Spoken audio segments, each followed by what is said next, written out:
A dipole having dipole moment P is placed in front of a solid uncharged conducting sphere as shown in the diagram. The net potential at A lying on the surface of the sphere will be equal to. Now first of all, if I consider an uncharged sphere and if I consider a point P over here, and this is the O, okay, this is equal to capital R, this is equal to small r, okay, this over here is the small r which is perpendicular or tangential, and this angle over here is equal to phi, okay, this angle over here is equal to phi. Let the distance between OP, let it be equal to r dash, okay, let it be equal to r dash. I will use later in this sum, okay. Now first of all I can say that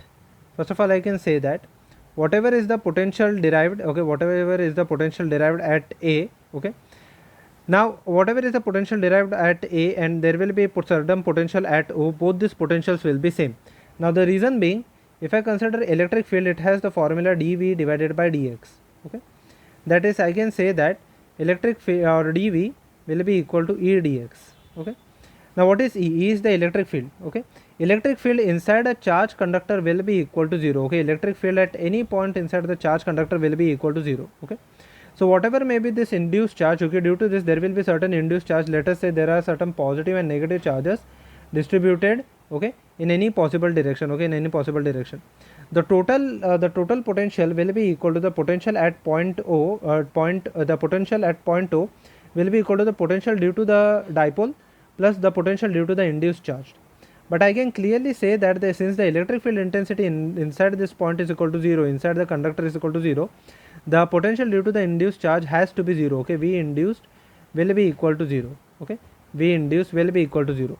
So the total potential at point O will be only due to the potential at point P, okay, and total potential at point O will be equal to total potential at point A. Why is this formula valid, okay? In order to see this formula, why is the potential at point O is equal to potential at point A, okay, I can say that if I consider this point, okay, that is dV is equal to E dx, okay, dV is equal to E dx, okay, that is it is equal to now the electric field intensity, since the conductor is equal to 0 inside a conductor since it is equal to 0, okay, I can say that dV is equal to 0, that is potential difference at any 2 points inside the conductor will be equal to 0. So I can say that VA minus VO will be equal to 0 or VA will be equal to VO, okay, VA will be equal to VO.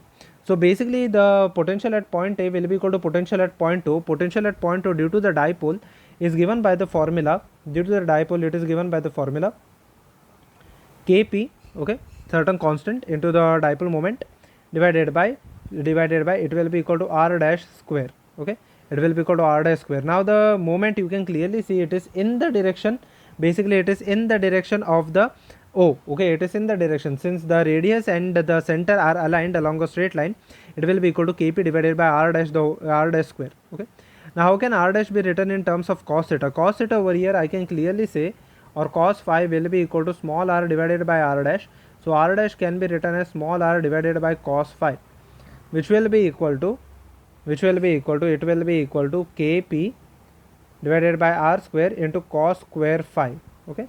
This will be the total potential at point A, Kp by r square into cos square phi, which is equal to option number B.